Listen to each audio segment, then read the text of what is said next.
Ready Check Radio.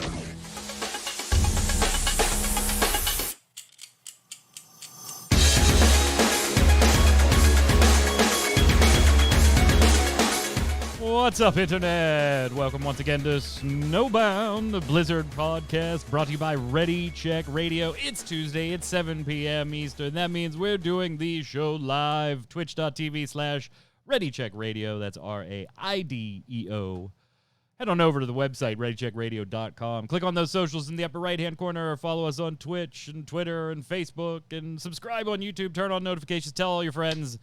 We would massively appreciate it. We're approaching... I know they're small, but we're approaching some milestones here. A couple YouTube subs away from 200. A few Twitch followers away from 500. Twitter's up there, too. So, yeah, much appreciated. If you like what we do here, that's the easiest, fastest, and cheapest way you can support us. Doesn't cost you anything but 30 seconds to do some clicking. We would appreciate it. And, of course, come on over to readycheckradio.com. Check out the website. All the shows are backlogged there. It's been a couple of weeks since we've done a Snowbound. Had some scheduling snafus, and then the 4th of July, and yeah, so we're back and back on track now that the holiday is over. Joining me, whose mic just filled up with air. I'm not sure why. Holy hell. Hi, Mr. Dom Greco, a.k.a. Zista. What's up, sir? Shutting the air conditioner off. Oh, that's what it was. Yeah. Yeah. How are you? Doing well. It's been a couple of weeks. Good to see you look in good health. The pink hat is there. All must be well. Yeah. I like how you looked up to make sure that it was there. That's very good. Shadowlands Keystone Master Season 1. Complete all Shadowlands Season 1 dungeons at Mythic level 15 or higher within the time limit. Congratulations. Thanks for the invite. I got it. You're welcome. I invited you so many times. Check your DMs. There's so many messages. So many. Exactly 0 of them. After I said multiple times on the show, please just shoot me a message. I need to get that done too. So, like I said, if you want me to shoot you a message at like 4 a.m. when I do them, I'm more than happy to. But I don't. At least your statement of check your DMs, there'd be messages there would be correct. Then it wouldn't be a lie. That is true. That is true.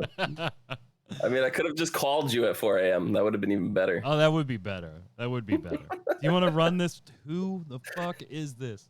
Just the two of us today. Indy had some appointment stuff she had to take care of. She'll be back. Either next week or the week after, whenever things shake out. But yeah, she'll be back. No worries. I guess 9.1. 9.1, brother. I guess that's what we got to talk about. It's been 2 weeks. 2 weeks. 2 weeks ago, we had the launch of 9.1. A week ago, we had the launch of the normal and heroic Sanctum raid launch. And then today, the Mythic version plus... Of course, looking for raid for the first wing, now available. So everything is there. We've had 2 weeks to digest all of it.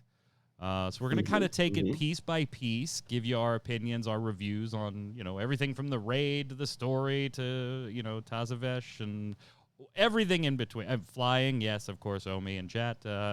Can't forget that flying is now a thing. I already forgot it was a thing. Yeah, in most of we'll get to it, but yeah, you'd be forgiven if you forgot because you don't go anywhere else. I mean, no, unless you're maybe running around doing some World Quest farming for anima or odds and ends here and there. No flying in the Maw, or of course that means Korthia as well. So yeah, you'd be excused if you forgot that flying was introduced in 9.1.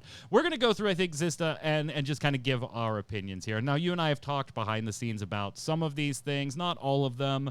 We haven't gone in depth, but you just kind of like basic 30,000-foot overview of our impressions of things here. We're going to disagree on some. We're going to agree on some. So I think that always makes things interesting.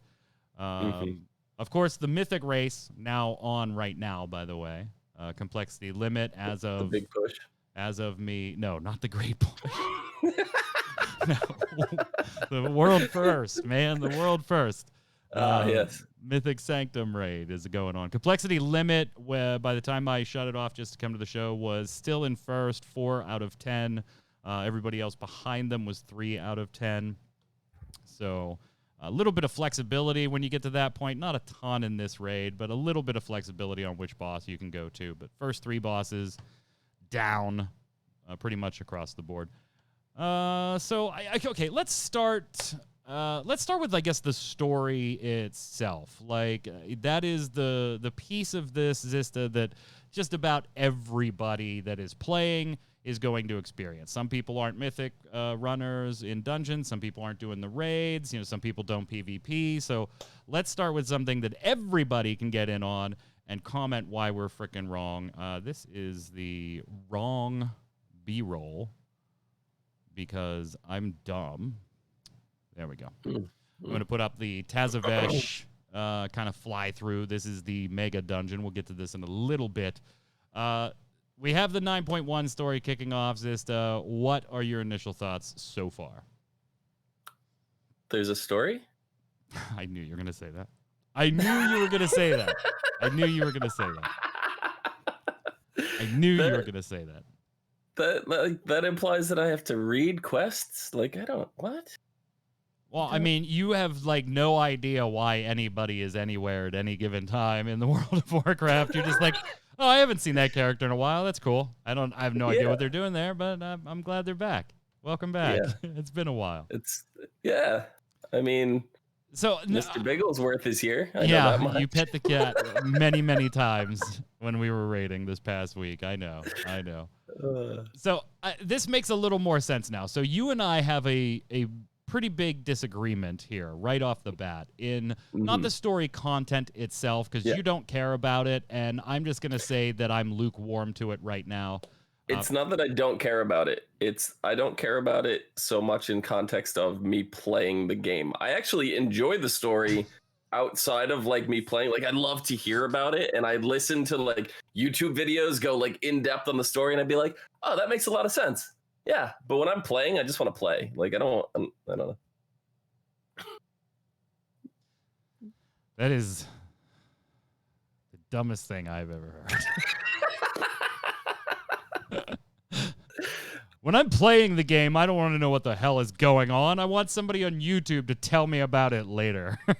I'd like enjoy listening to it later, yeah. Yeah. Oh, my God. All right, so this one very much tied behind the renown system. Now, the renown system is something we, all 3 of us, including Indy, kind of weren't generally fans of in 9.0, the 0 through 40. Mostly because of the just arbitrary anima gating, anima feeling like a side thing anyway, not main story content, and kind of just gating different things and armor, and the anima grind itself contributing to that as well. So wasn't something that we were generally a fan of, but now we get to 9.1. And not only do we have 40 new levels of this with a number of rewards and everything gated behind it, granted, there have been changes to the anima system, so one of the quests does go a little bit faster, and if you keep spending money in your anima upgrades, it will increase even more. So maybe not the grind that it once was for at least the anima portion, but you can no longer get, rescue souls from the maw for that quick renown point. Right. Each week either.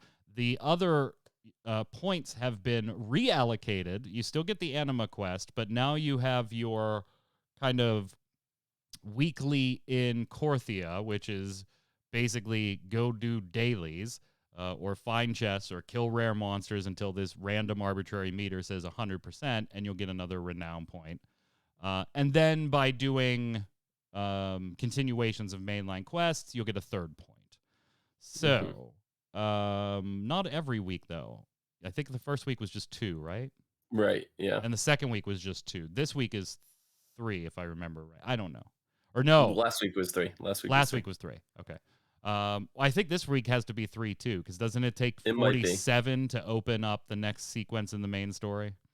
It might be. I haven't 44, actually or 42. logged in to do. Anyway. I haven't logged in to do anything today. Whatever. None of those numbers matters. What does matter is, in addition to the rewards, the main story quests itself are tied behind the renown level. So gone, and we'll get to how they've done this in the past too, but if you're thinking back as a World of Warcraft player to the days of BC or Wrath of the Lich King or, Pandaria, gone are the days of you logging in and tearing through the content in 2 days. And then complaining and bitching and moaning because you played for 16 hours straight and ate up all the content, and now you have to wait for the next patch.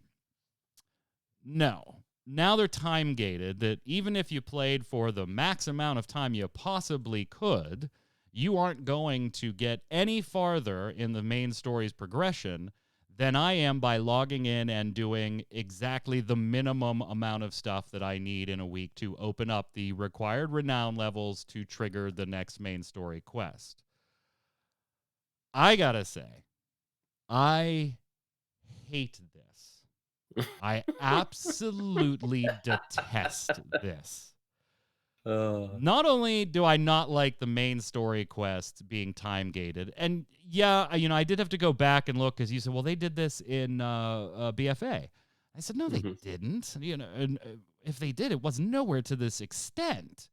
And they did. They did in BFA. You were right on that. I still think there's a big difference, and I'm going to point it out here in a second. Yeah. But this isn't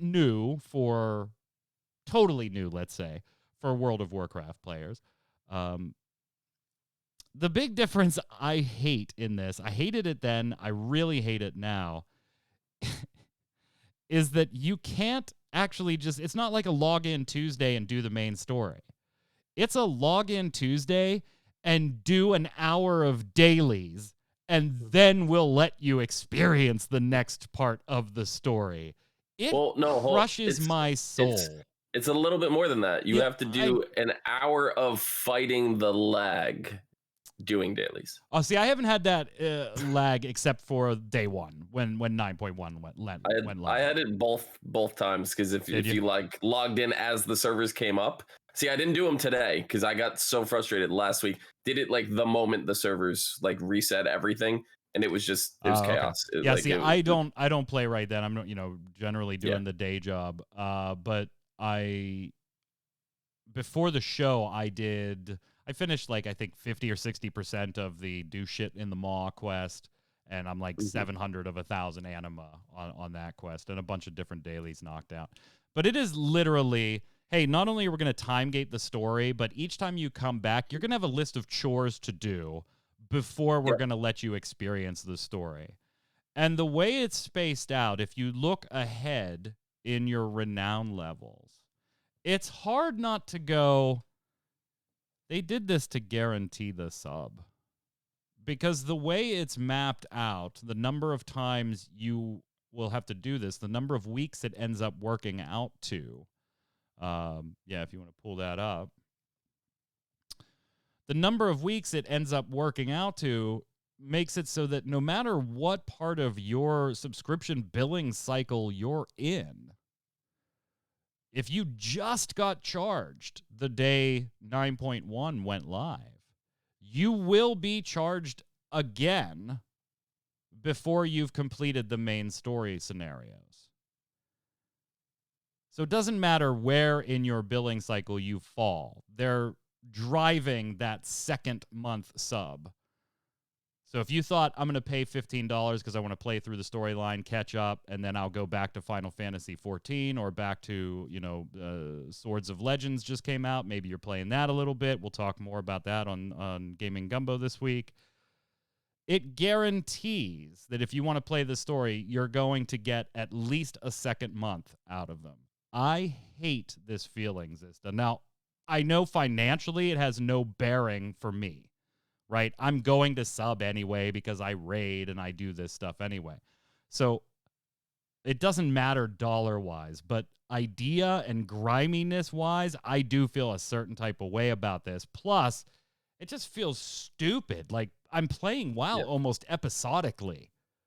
Like, I did my stuff on Tuesday. I'll see you next Tuesday for the next episode of Dragon Ball Z. Exactly. So like, yeah, I get that. If I was somebody that paid by the month and was like, yeah, like, is my subscription dependent on the story because all I want to see is the story, I'd be aggravated. But I'm not. I'm somebody that pays every 6 months because I know I'm going to be playing. I know I'm going to be raiding. I don't look at it that way. Like I look at it more of, here's something to look forward to every week. You know, like that's like me right now. Like you said, episodic thing. I look forward right now to every episode of Loki on Netflix. I'm waiting for that next one. If it all came out in one go and it's just like boom, I binge it, I'm done. I'm like, all right, now I got nothing to do. Like I like that build up. I like the excitement. I'd like something to look forward to. So what are you looking forward to? One, you're not reading the quest, so you're not following the storyline anyway. And two, when that next episode is queued up and ready to go for you, you got to sit through an hour of, some 70s sitcom that you've never seen before in your life and have no interest in before you get to watch the actual episode that you came to watch. Yeah, I like doing the actual, like, the quest. Like, maybe I'm in the minority. I don't mind doing dailies. Like, it's like, whatever. Dailies like, can suck my butt cheek. You're out of your damn mind. I don't mind them. You pay for this. I don't. If I mind, like, if I cared, I wouldn't do them. Like, it's that simple. If you don't like doing them, don't do them. But me, it doesn't bother me. Like, yeah, if like you really don't like them that much, you do them the one day a week to get your renown, to move on in the quest. You don't have to do them every day. If you don't like them, don't do it, except for the day you have to do it if you actually want to experience the content you would like to experience in this game. I mean, you realize how ridiculous from a design philosophy that sounds. That's 1 day out of 7. It's not that bad. It's not that bad. It could be worse. You could be doing them all 7 days. Yeah, your job makes you work 5 days before you get 2 off. Right? This is absurd. I can't believe you're defending this. Like, I would understand. I'm not defending it. I'm not saying. You sound like you are. You sound like you are. This is the best. Like, this is the best model ever. Keep doing this. That's not what I'm saying. I'm just saying I don't mind it. Doesn't bother me. You're out of your damn mind. You're out of your. This is so lame. And I'm not one of those people, by the way, that I'm like, if I rip through all the content. So Final Fantasy 14. We all know I love it dearly. I happen to host another show right here, Thursdays, 7 p.m. Ready Check Radio. On that. Are you the Mick Foley of this podcast? Right. Like, cheap pops everywhere. Like, right. You all know I love that game. So let's say 5.3. 5.3 comes out. There's main story, whatever new content, whether it's a dungeon or whether it's a raid or a continuation of the 8-person or the 24-person, whatever is in the content patch. Mm-hmm. I am not one of those people that if I jump in and tear through it in 3 days is like, Square, where is my content? You guys suck. Now I got 4 months. I always look at that as, I knew what was going to be in that patch. Mm-hmm. I tore through it. I opted to tear through it. So now either I, do these repeatable, daily dungeons or whatever, or I go play something else for a little while, or, I'm one of those guys. I'm not going to bash Blizzard because their story didn't, their 9.1 patch didn't hold me for 60 or 80 hours. That's not me. But this is asinine. Not only there's no reason for it to be this way. Besides, we need to draw this content out. One, because we're looking at exceedingly long development times, which we saw from 9.0 to 9.1. And two, we really need money because Overwatch 2 isn't around for a while. Diablo 4 isn't around for a while. We've already seen news stories about employees at Activision or Blizzard a little concerned with, hey, this is kind of a bad spot for us to be in as far as cycle planning. So, hey, you know what? Let's build the game around forcing you into a second month if you're even remotely interested in our story. That feels grimy. Even if that was the intention or not, it feels grimy. And I have more problems with the way they just did the Hearthstone stuff. We'll get into that, I'm sure, a little bit later in the show. I have more problems with Hearthstone right now than I do with WoW's current model. I don't mind WoW's model. It's just like I said, it's something. It gives me something to do and something to look forward to each week because I'm going to be subbed to do the raid What are content you anyway. looking forward to? You're driving me nuts. What are you looking forward the little to? bits of new quests and scenery that I see. You have 90% of just repeatable asinine chores. See, we're talking about to do dailies, 10% right? of something new that you don't even read anyway. I don't read it, but there's dialogue. They talk. I can listen. I can watch.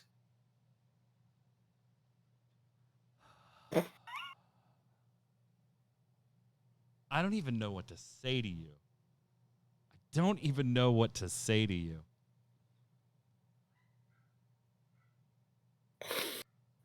Okay. I like it this way.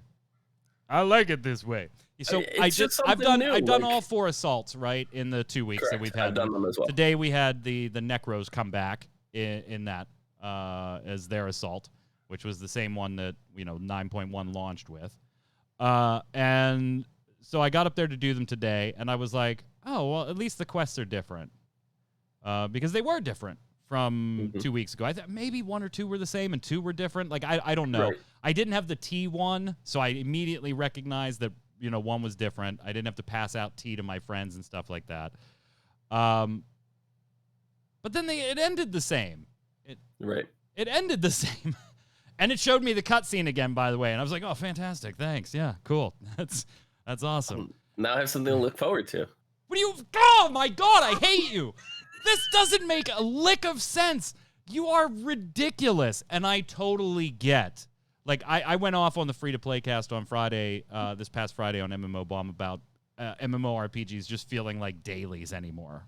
In general. Not WoW specifically, but in general.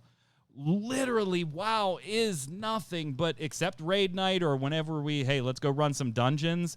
It is literally dailies. And it's not dailies to go do a rep grind. We had that in 9.1, and we still have it, or 9.0, and we still have it in 9.1, with Venari and everything. But the content is now locked behind dailies. The content, the primary story content. Let me ask you a question. Let me ask you a question. If you blew through all the story, right, and you did that in one day, let's say you finished everything in one day, 2 months later, are you still going to be happy with that? Yeah, because I'm going to be playing other fucking things and then coming on raid night or, hey, we need a tank, Elf and you, or hey, let's go run some mythics. I log in and we do that. So you're saying it's bad that a game that you're paying for is giving you a reason to log in every week? No, it's mandating that I log in every week. That's the difference.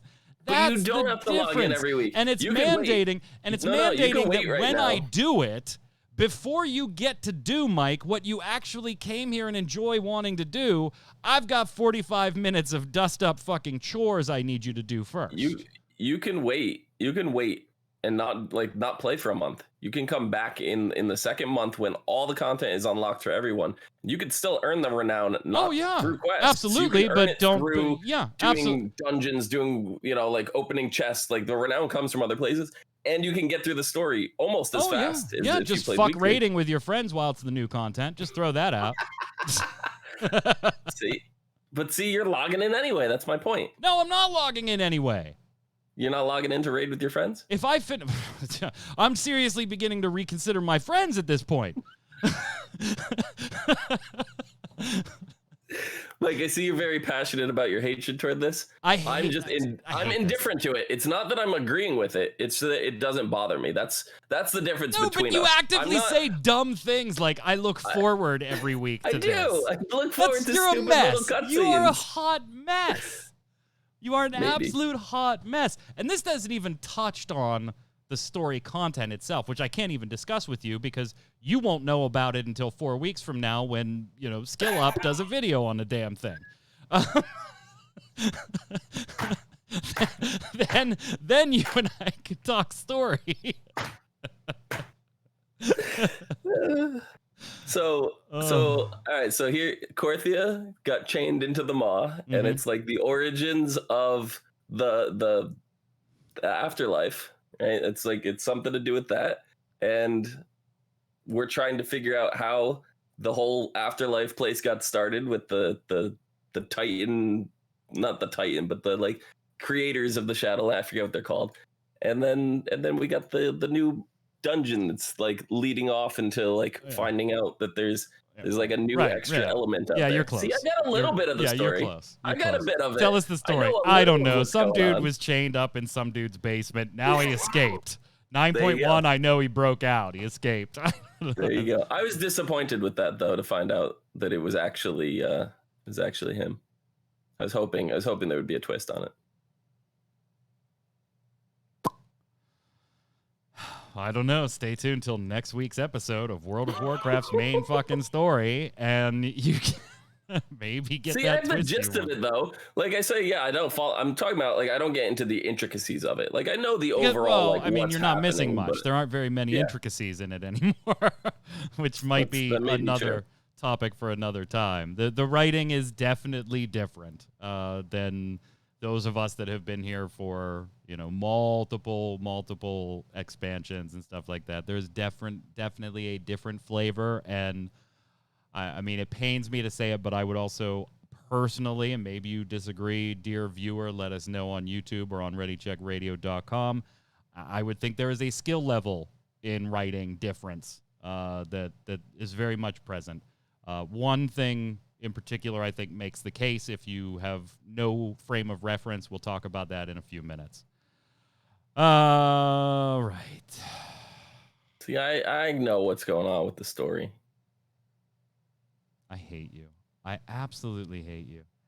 I literally, chat, you think this is an act and everything. I literally told this dude on Discord when we were talking about this privately. It wasn't even like in Ready Check Radio's Discord. It was a private conversation, just him and I. I literally said, I have to walk away. You're making me angry. And I left the conversation for 20 minutes. I was like, this dude is out of his pink hat gourd. He is just out of it. I had to walk away. To be fair, though, the point in which you had said that was telling me that the content had never been gated in the past. Not gated to this extreme. Not gated to this extreme. That was not what we were discussing. Yeah. We were discussing being gated. Yeah. You're right. You're right. Now it's just gated behind shores. That you can.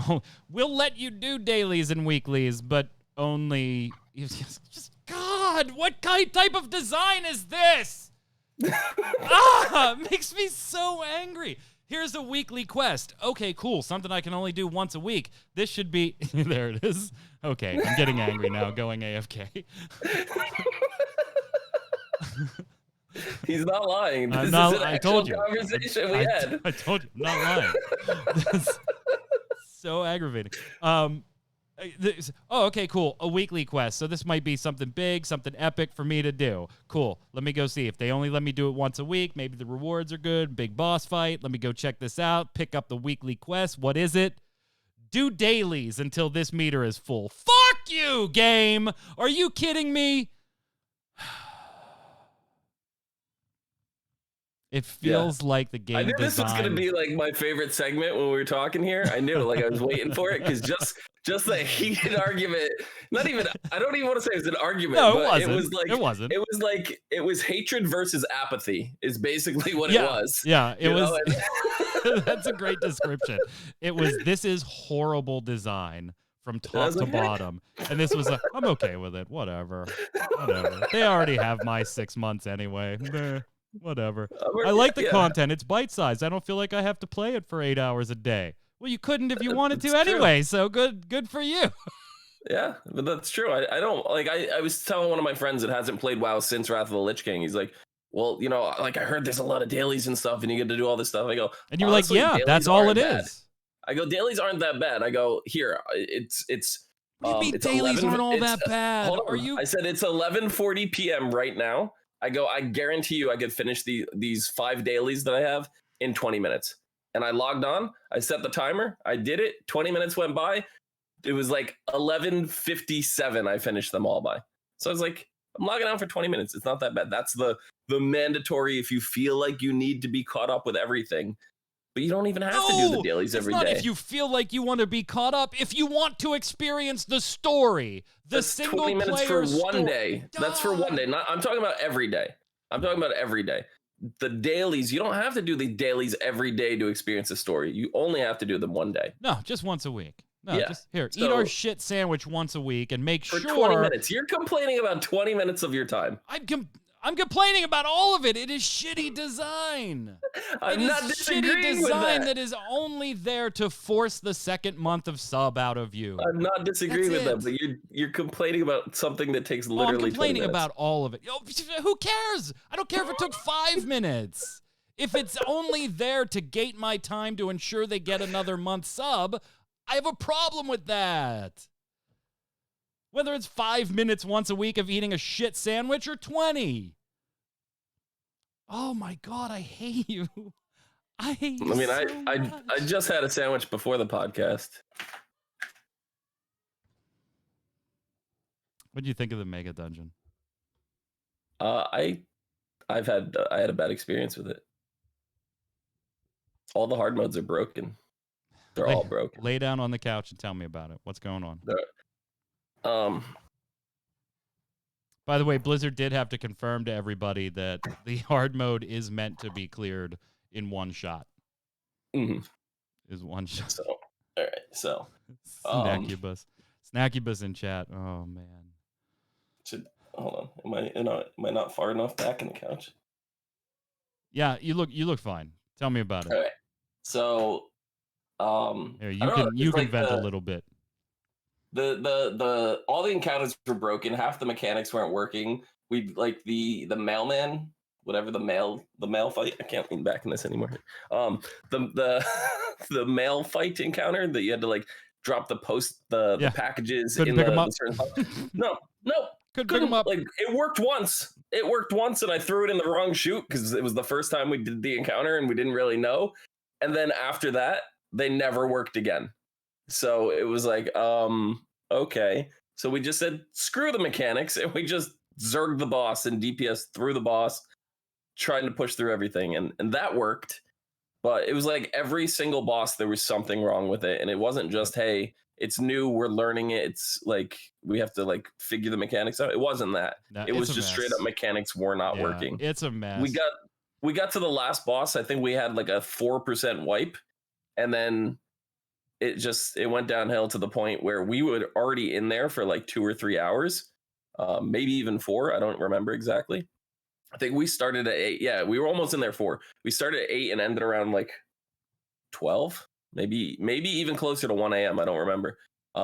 And that last boss, it was just like, nope, we had the 4% wipe. That was it. We never went back.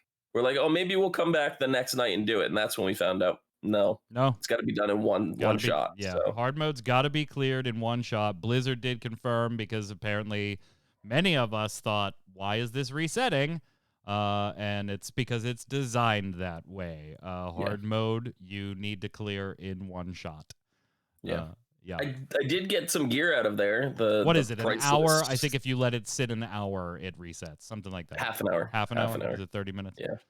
Yeah. I did get a drape of Titanic Dreams.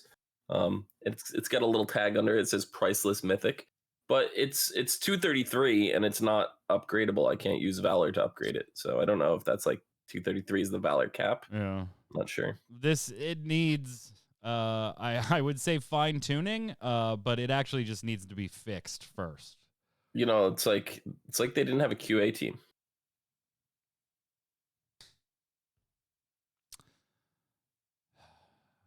It was really disappointing though. I like mega dungeons as a concept. I think I will say that I'm probably a little bit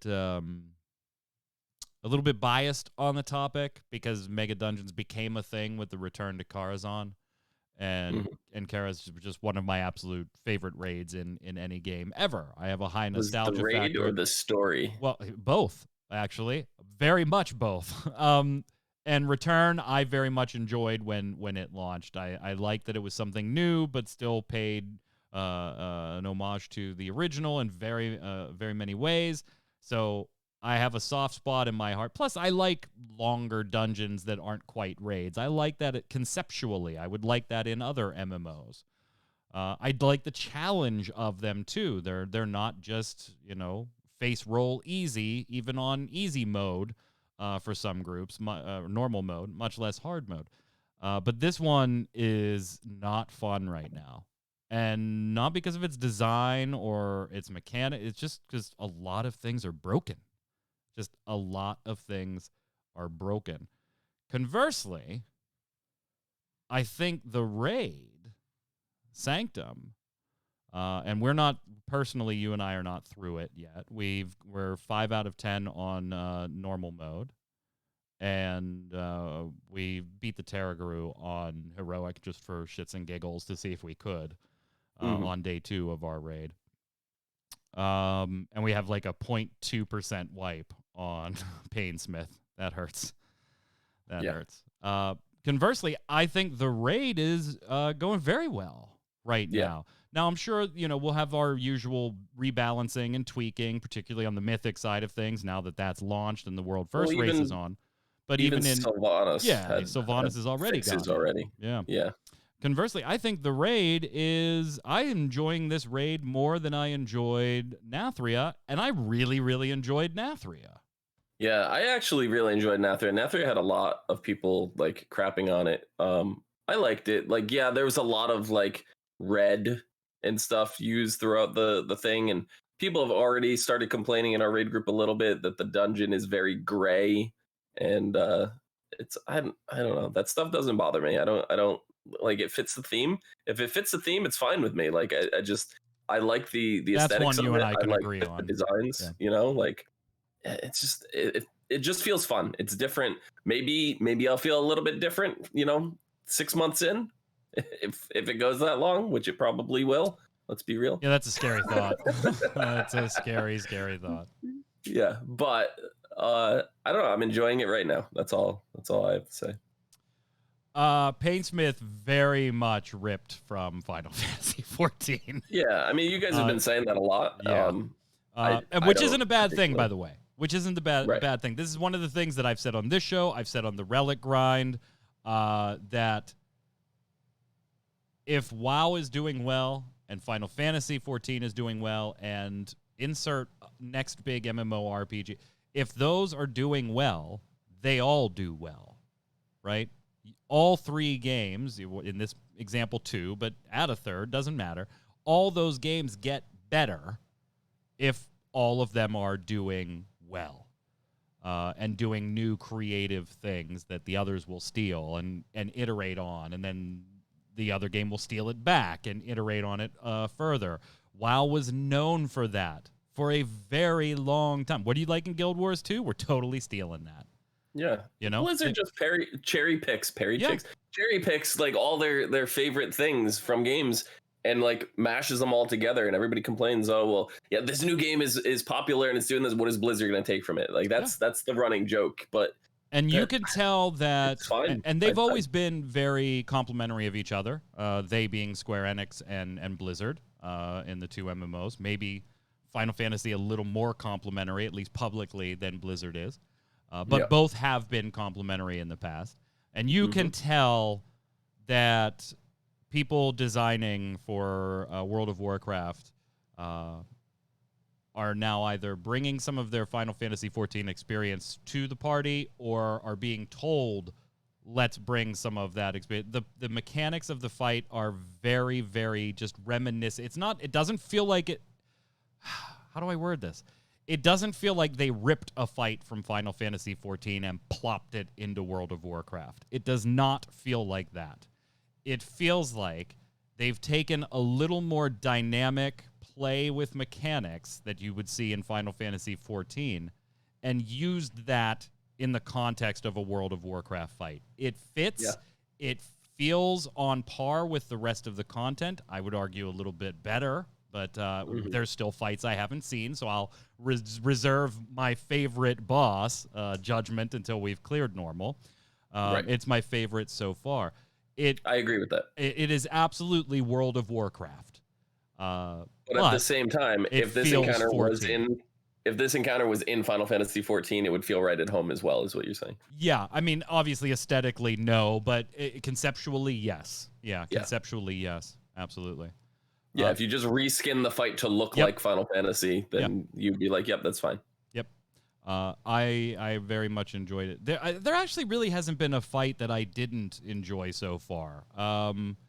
We went 5 for 5 in normal first attempt for the group and everything, and obviously we're not like Mythic tier or anything, but so we're not super amazing guild. We're just regular peeps.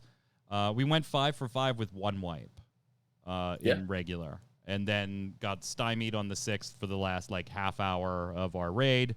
And on day 2, we opted to fart around in Heroic a little while before we went and took a few last-minute attempts on Painsmith again. So I have no doubt that we're going to clear Painsmith this Friday and move forward. But, all in all, like the 9, actually, I think I was disappointed in the 9 and what I thought it could be. Remember, you and I aren't viewers. Zista and I are not ones that watch the PTR and look at the videos and the strategy guides. We would rather learn the fights.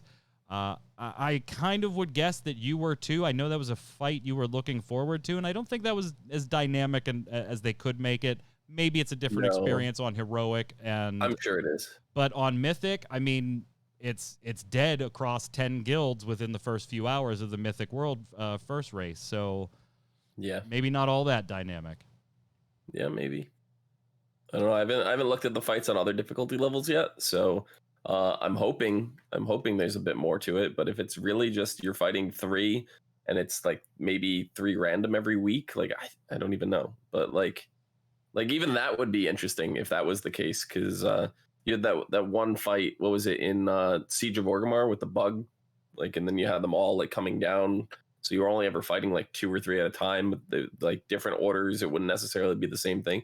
I would like something like that where every week it was maybe you're fighting a new one or and they've done that before. You'd see it in chat, like who's so and so this week. It's this one.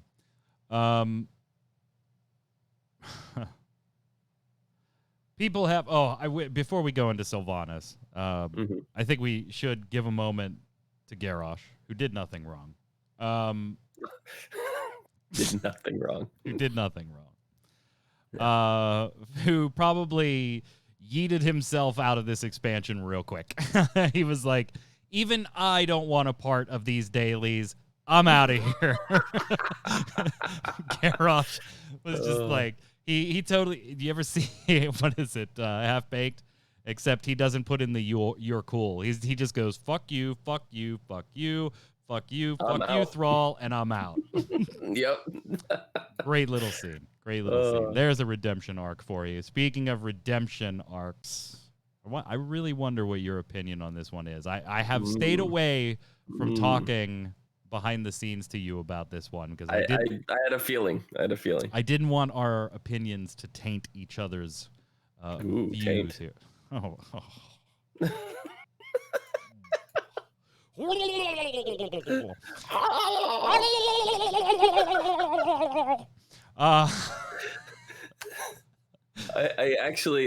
was informed, and I don't want to say by who. I don't want to give this information, but I was at a BlizzCon and I was at a Denny's or IHOP rather. Is that an IHOP? Is that an IHOP with somebody that works at either Blizzard? way, bad choices were being made, but go ahead. Yeah.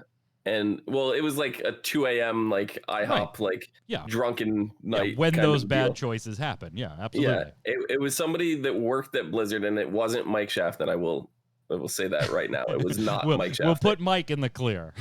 Yes. It's somebody that's been at Blizzard for a very long time. And not Josh Allen either. They informed me that the list isn't that long anymore, so you should stop eliminating names. It's not a personal friend of mine. I'll put it that way. If they've been there a long time, there aren't many of those left. Stop right now. It's a name that if I said, people would recognize it, and not through Game Breaker or something like that. But they said that the original Murloc sound involved somebody having yogurt in their mouth. Yeah, I do know that. That's So that was a little interesting fact for me. All right, so we do have playing on the screen right now, and I've cropped it a little bit just to kind of maybe keep a couple things off the screen because I don't really want to spoil anything if you're not interested in this. I've cropped the subtitles and stuff out, so yeah. But in the interest of spoilers, this is the cinematic upon Sylvanas' death in the Sanctum raid. So I guess if you don't want to watch it, take a few minutes and fast forward the YouTube video here because we're going to give some thoughts on it. I'm going to let you go first on this one. I went first on the dailies stuff, so I'm going to let you go on first. What do you think of A, the cinematic, B, where the story is heading, C, Sylvanas as a character? I mean, these are all things that a lot of fans are discussing right now. What's your take? Where do you land? See, I typically fall away from, surprisingly, what most people think. Right? No, me? No, never. But I like Hey, this. Blizzard, you got any chores that you need done? I'll pay you $15 to do them.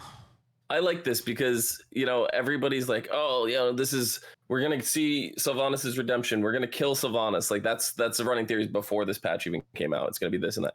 I was like, no, we're probably not going to kill Sylvanas. That's not going to happen. Like, you look at I don't think Indy or I else. agreed either. We thought, she'll live. There's no way they you look at the her. history of like all the other big bads that we fight, and it's like, no, we defeat them, we stop them, we knock them down a peg, but they're still alive, they're still kicking, they still have a little bit more story to tell. That is what happens here. So what goes on with that? Like, everybody's expecting a redemption, and I still think that may be coming. I think that's still like, you're not getting it right now. It's not like instant gratification redemption. I think this is building up to a story towards redemption, and I'm okay with that. Like, what you see here in the scene that is just playing for me, it's probably a couple moments ago, or is about to happen actually. Sylvanas like getting hit with this thing by the jailer. For me, I think this is slowly going to turn her human again. Or not human, but I mean, he says that he's giving her her soul back, right. So any pain that she feels, or heartache that she feels, or regret that she feels, she's now going to feel again as if she were mortal. Right, but that doesn't mean she's going to be mortal. I think she is, though. I think she is. I think it's going to be a slow effect that she's going to become living again, and then you have the option where she will find a way to get redeemed and then probably die, and I'm not happy about that. But that's the way I see it going. Whether or not that's true or not, I don't know. I like this because it's not just ending her story right here. It's guaranteeing she will be a strong part of the next chapter, the next patch or whatever, because we need to see the story go through. And I don't want to see her story wrapped up in the first patch of the expansion when they like basically listed her as like the big bad going into it with the opening cinematic. I'm fine with her not being the big bad. Obviously, we know the jailer is. That's what they're portraying, and maybe he's working for somebody that we don't know about. It's one of those things. But I know Mike has very strong feelings about that whole working for behind the scenes retconning of everything. I'm okay with that. I like I said, I'm used to the Saw franchise. I hate dumb I'm used MacGuffins. to constant retcons. I hate dumb MacGuffins. But I'm used to constantly retconning, and as long as it's retconned in a way that makes sense to the story, I'm fine with that. But I understand people don't liking retcons for the sake of retconning. But let's be real, Warcraft's done this forever. So the jailer, I don't know, whatever, he gets his heart back, and and turns into the Lich King. Thanos. The Lich King with 2% or 200% more Lich. He's Thanos. He collected all the power stones, the infinite. I've seen those comparisons online too. They're not wrong. They're not wrong. So he turns into Lich King with 200% more lichness, and okay, so this is where it kind of breaks for me. As good as I think the raid is, I don't think the story's that great, and it pains me. I love Sylvanas as a character. I always have. I'm also not one of those people that says she can't get a redemption arc. Because I mean, she committed mass genocide of her people for no other reason than feeding souls to her boss. Well, like we just said with Garrosh, if Garrosh got an actual redemption arc, I probably would have been upset. Yeah, I like the way he went out. I think it was smart to get himself out of this expansion as fast as possible. I like his decision making there. But Sylvanas has always been a very multi-layered character. Exactly, and that's why this scene hurts a lot for me. Sylvanas has always been, for me, the way I've read her in the game and in books and whatnot, a brilliant tactician, a brave and ferocious fighter, a master manipulator, manipulating gods even. And then for some inexplicable reason gets this scene where just like all of a sudden, oh no, I'm not going to be used. And I get blue eyes again. Somebody that smart, that manipulative, that well-versed in, in getting what you want and at the expense of other people, for her to act like in this cutscene like she didn't know she was being used is foolish. It's always been a I'm in charge, you work for me presentation between these two. And what we as the reader or consumer of the story always thought was she has her own motivations for being in this subordinate role right now, and we'll see what those are later. We don't know yet, but this is Sylvanas Windrunner. She has absolutely her own plan, and that's why she's willing to pretend or act in a subservient manner for right now. But then when he says, serve me, and she's like, I will never serve. And it's, okay, you were already serving. See, I didn't read the scene that way, though. I read the scene as... I think it's hard not to.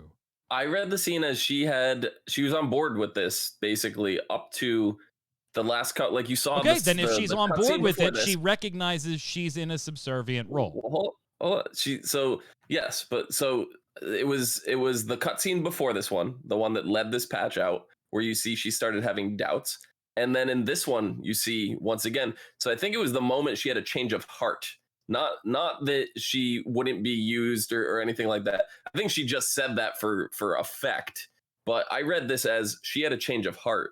Right, but there is nothing going on in this scene that would cause a change of heart. Nothing here in this scene. But have you watched the entire encounter leading up to this to read all the dialogue and everything into it? Nothing has been revealed in this scene or previous scenes. That and yeah, we still have to do the raid, so maybe there's some dialogue there that you and I are missing. Fair enough, fair point. But nothing has happened. That everything that is happening in this scene is exactly what she would have expected to happen on the course she was on the plan she was on, helping the jailer. None of this seems like, oh my God, the jailer is doing something totally different than what I thought was going on, and I'm not okay with that. I better have a change of heart. It's just like you look at the way she looked at Anduin in the previous cutscene, and then you look at the way that she looks at Anduin again in this cutscene, and that to me shows that she had a change of heart. Like she's clearly looking at it like, why? Before he even takes the sword to her throat. Why though? I don't know. I don't know. What is going on between Anduin and Sylvanas besides maybe like shades of the Lich King and the way she felt when the Lich King changed her. And that type of thing. Like there's how really you nuked, you committed mass genocide without blinking, and now Anduin's eyes, they're not blue anymore. I feel bad. Well, because I think it's more relatable to her is like not having the choice and yeah, you're right. I guess burning down your home, your home. That's totally not a relatable thing. No. This she's been through this before. Like she feels this. We already know that she's not happy with like living in the afterlife, that she kind of wants to not be there. It's like she's teetering on the edge of like, I'm stuck here. I don't want to be here, and I'm here. I need a purpose. Like she's teetering on this weird edge of this. And to see now Anduin going through this exact thing, and once again, not by choice, like he didn't choose for this. Like this was not his choice. And that free will taking it away, like that is more relatable to her. So I think there's something more going on with that rather than her just burning the tree down for the sake of burning the tree down. I don't know, my friend. I think you're going to be... I just think you're going to end up disappointed in that like waiting for more mentality, because I just feel like it's at the moment, and I don't know what their master plans are. I don't work at Blizz, and I don't talk to anybody at Blizz about, nobody spilled the beans to me or anything. Right. I just have a feeling... This feels really like almost like we weren't quite sure where to take things. So let's start the redemption arc without any real reason for the redemption arc to start. Things are being said and she's doing things that don't jive, at least for me. Maybe you feel differently. Again, let us know in the comments. It doesn't feel like a woman of Sylvanas' caliber would, be fooled by these things or not have control of certain situations or just now realize she's serving. It also doesn't make sense that the jailer just yeets out of here as well, too, by the way. Like, this is classic TV, tropey, bad guy, Bond movie type stuff, right? I mean, everybody is chained down. Sylvanas obviously doesn't want to work for him anymore, tries to shoot him with an arrow. That really doesn't even matter to him. Like, you have the only people that could possibly interfere with your plans are right here. You have them all chained down, kneeling in front of you. And you're just like, yeah, here's your soul because and I think he gives her soul back because he does want her to suffer and feel the regret and stuff like that. But then just takes everybody's chains and yeets out of here. Why don't you squish everybody real quick and the story's over? And I get it. That would make for a short expansion. But that's also showing like how arrogant and how powerful he thinks he is, that it doesn't matter if he leaves them alive, that they're not going to be able to do anything about it anyway. I get its intent. I get its intent, but it's lazy, overused writing trope. Yeah. It's lazy, it's a trope overused that's writing way too overused. I agree with you in that, but it's still, that doesn't take away the fact that it still means the same thing. I think that's it. I think we could stop there. I mean, that's a lot of 9.1. We both like the raid. Other than that, we disagreed on everything. Everything. I have my vault open. Oh, we both did. Oh, yeah. Go ahead and open your vault. Here, let me bring you up. What'd you get? I got a helm. Before we move on from patch, so I got shoulders with a domination socket for the raid, 226 shoulders. I got a helm with domination. That slot where my druid tank legendary is. Or I have a 246 belt. I think I'm gonna have to go with the 246 belt. Seems good. Seems legit. Yeah. Going from a 223 to a 246. That seems legit. Yeah. Countdown. I hate that. Like, I want it now. I don't want to think about it. I already thought about it before I clicked it. Congrats. On the classic side of things, by the way, I'm kind of glad I don't do PvP. I have been playing a little bit of classic, not a lot. But hey, guess what? The Horde and Alliance imbalance is just crushing the Burning Crusade Classic. As I'm sure you want a classic experience. That's what it was like before. That's what it was like then too. Yeah, exactly.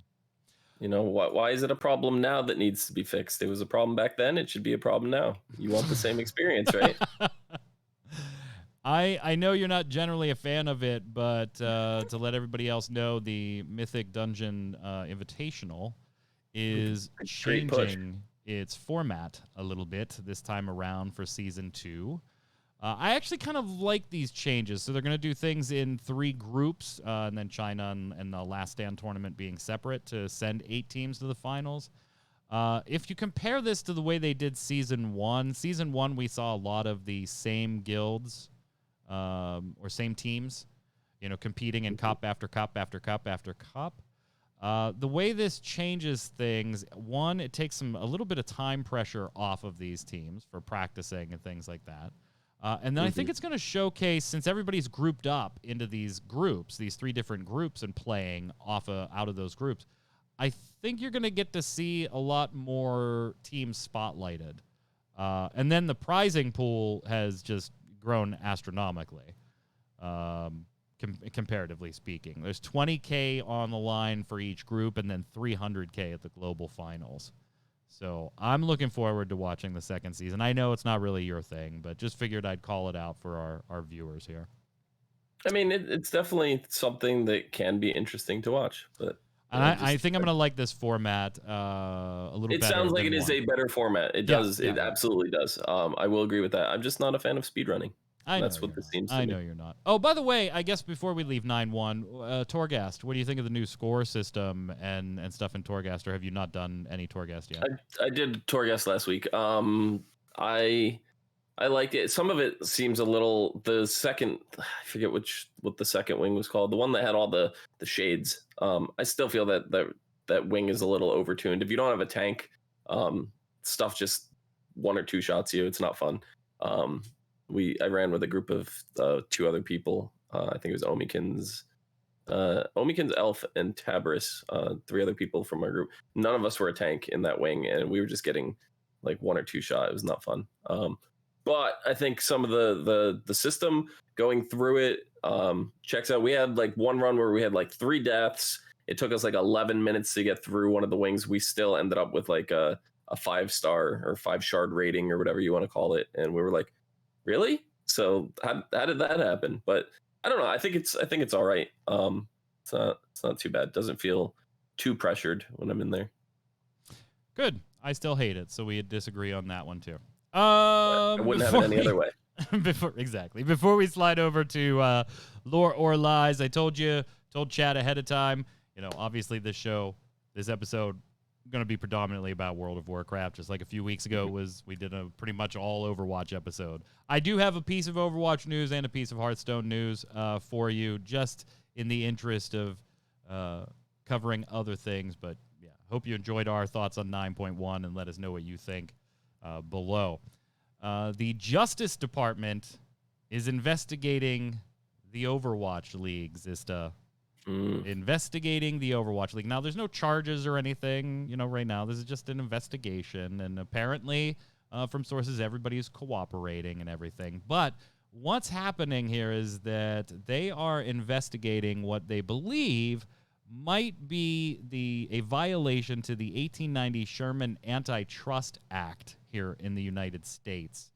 And this is related to salary capping people that aren't unionized.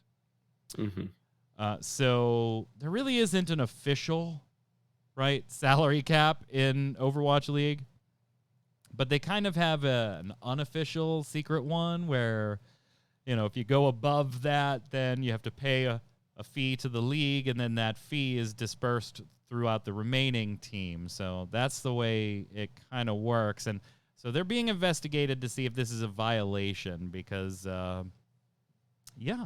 apparently you can't do that.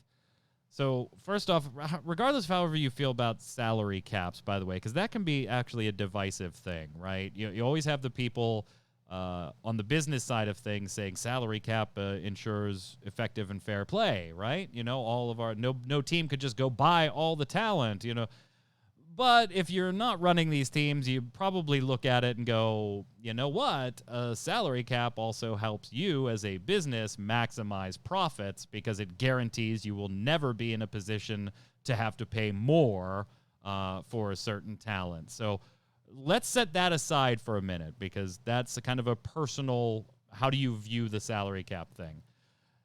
When you have a salary cap, secret or otherwise, that cannot be negotiated by the people being paid under that cap through a collective bargaining agreement or a union, you have a problem. You have a problem. And that is why this investigation is taking place. Now, where will it go? I don't know. But I'm one of those guys that I hope this just airs in favor of the players, right? Yeah. All the way around. Yeah, I mean, we'll have to see how that turns out. Now, you have news on the Hearthstone front. Oops. Yes. Go ahead. There's a new expansion. Yay. New expansion coming out. But you're unhappy with this. Yeah, I am. Why? I'm not unhappy with the expansion itself. I'm unhappy with the practices of the payment system. So I'm somebody who, from the start of this game, has collected all of the card backs, right? It started out as something little fun. I see you over there doing that. It started out as something fun. It's just like every season you get a new card back, and I'm like, I want to keep up with that. I've done it from the beginning. I want to keep going. Then a couple expansions ago, they started doing pre-order bundles for the card backs. And I'm like, all right, well, I'm at the point now where I don't really play constructed very much. I play the battlegrounds mode, which is basically all free. And I understand like they want to monetize that a little bit to make, some kind of money from those people and give those people benefits. So they added this new battlegrounds perk where you can replace Bob, the guy you buy everything from, with Venari. And I'm like, oh, that's really cool. And there's like a pre-order right now that you could do for $10 for that. And that's fine on its own. Like, I have no issue with that. I think that seems pretty reasonable. But then so now the card back that I want is locked behind a $50 pre-order purchase, right? I get the card back, a random legendary, and 60 pack of cards. Okay, that's kind of how it's been for a while. I was like, last expansion, I was on the fence. I ended up getting it despite not really wanting to. I ended up doing it. This expansion, I was still once again on the fence. I'm like, this will probably be the expansion I don't buy. And then I look at it, and it's like $50 for that. Or you could spend $80 and you get the Venari pre-purchase in there with an additional 20 packs of cards, 5 packs of golden cards, and a hero skin, the card back, 2 golden legendaries, and Venari. I'm like, all right. So $80 have to spend on that. And I'm like, all right, that I don't really want to. I could spend the 50 and buy the Venari pack that I want, and then I'm saving myself $20. And I'm like, but then it doesn't come with the battleground perks. And I'm like, well, I have enough gold. You can usually buy battleground perks with in-game gold, but that's $20 if I don't buy it with in-game gold. It's like there's just too much money to keep going on to buy a card back for me, and like that's ridiculous. So as I'm sitting here going, all right, I'll probably spend the 50. Now they decide they're doing the summer event, right? They've been talking about this, how they're going to have they're going to introduce like events now into Hearthstone, and they have the what's it called? The what is this? Summer Fire Festival. They come out with an Eternal Flame bundle. Has a card back in it. That's another $20 now. I'm looking at this realistically, and I'm like, Hearthstone, for me to keep playing and keep up this stupid charade I have of card backs, they're basically forcing me to pay $100 to buy card backs. I don't want it. I'm not doing it anymore. I'm done. So you don't like the idea of, to get to the content in Hearthstone that you enjoy, feeling like it's being held ransom. Yeah, exactly. That's exactly it. And there's certain things in here, like for the Battlegrounds pass, they'll let you purchase with gold, like in-game gold. I don't want to say I have a significant amount of gold. I'm sitting here at 13,000 gold. Like, that's a lot more than an average player, I'd say. On top of this does not buy the battle pass. Like, none of these purchases are for the $20 battle pass.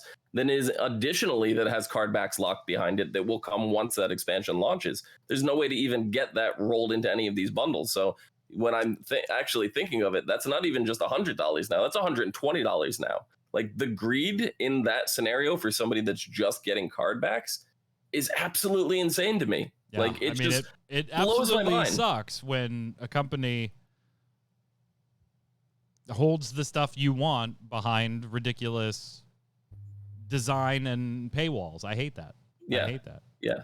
But like if they had a bundle that was like a $10 pre-purchase bundle where you get like a pack of cards and your card back, I'm fine. I'd be playing this game forever. Like, they would keep getting some money from me. But because of the fact that they're now making me pay $120 to just get a card back, it's not anything that is like influencing how the game plays. No, it's not like main story. That'd be silly. No, exactly. It's not main story. Like, that is what's ridiculous to me. So I like the money that I allocated that I would have thrown into this to do that, the $80, I threw it somewhere else. I put it into another game. So was it Goose Duck? It was. I knew it was. It was. How did you know? I knew it was. I knew it was. Let's slide over and do Lore or Lies.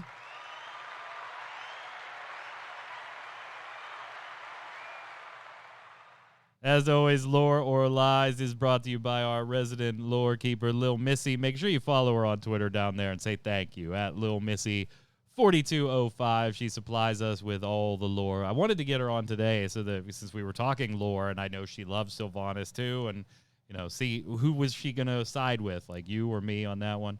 Unfortunately, she wasn't able to make it. She had plans. So last time, if you remember, it was 3 weeks ago. The lie was actually in the second statement we gave. It was the House of Constructs that attacked in retaliation and destroyed the necropolis. It was not the House of Rituals. So if you need a refresher, lore lies, we're going to read you 3 statements. We've been working our way through the 9.0 main story, getting close to the end here, and we'll pick it up with the 9.1 story as well. We'll give you 3 statements, 2 of which 100% true. One of them has a lie. Could be little, could be big. It's your job to tell us which statement has the lie and tell us what the lie is in the comments. Stop cheating on YouTube and on ReadyCheckRadio.com by just saying it was statement 2. You got to tell us why. I will go first. Zista will read the second statement, and then I'll come back and read the third since it's just the 2 of us today. Last time we left off, the Margrave of the Chosen was dead, and the suggestion was made to search for the missing Baron in the Maw. So we go back into the Maw again. Here is statement 1. After receiving the amulet of the horsemen from Bolvar Fordragon to locate Darion Mograine, it gives a flicker. It needs more of a charge by defeating nearby enemies. Once it's full, the amulet heads up and tugs in the direction of the High Lord locked within a cage. The Mawwalker defeats Brethlin the Brand, claiming the key from him and releasing Darion. However, a Maw-sworn Myrmidon attacks and a new ally appears, Broker Venari. The Mawwalker's presence draws attention that it's bad for business. In exchange for the amulet of the horseman, Venari leads to the missing Baron while explaining that the jailer keeps his prized possessions, such as the key figures who were taken in the beginning, locked in Torghast, Tower of the Damned.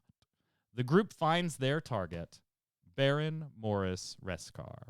Which one of those 3 statements has the falsehood in it? Let us know in the comments below and let us know what it is. Of course, we'll be live next Tuesday at 7 p.m. Eastern here on twitch.tv/ReadyCheckRadio with another episode of Snowbound. And until then, Zista, where can everybody find you, my friend? You can find me down below at It's Zista or on Twitch at Zista. I'm Mike Byrne. You can follow me personally right there at MagicMan1, but more importantly, follow at RC Radio on Twitter, and we'll tweet every time we're going to go live with one of our 3 different podcasts. Any of our volunteer streamers, including myself, heading live, showing you a game and hanging out, or just come on over and say hi. Until next time, gang, stay safe. See you later.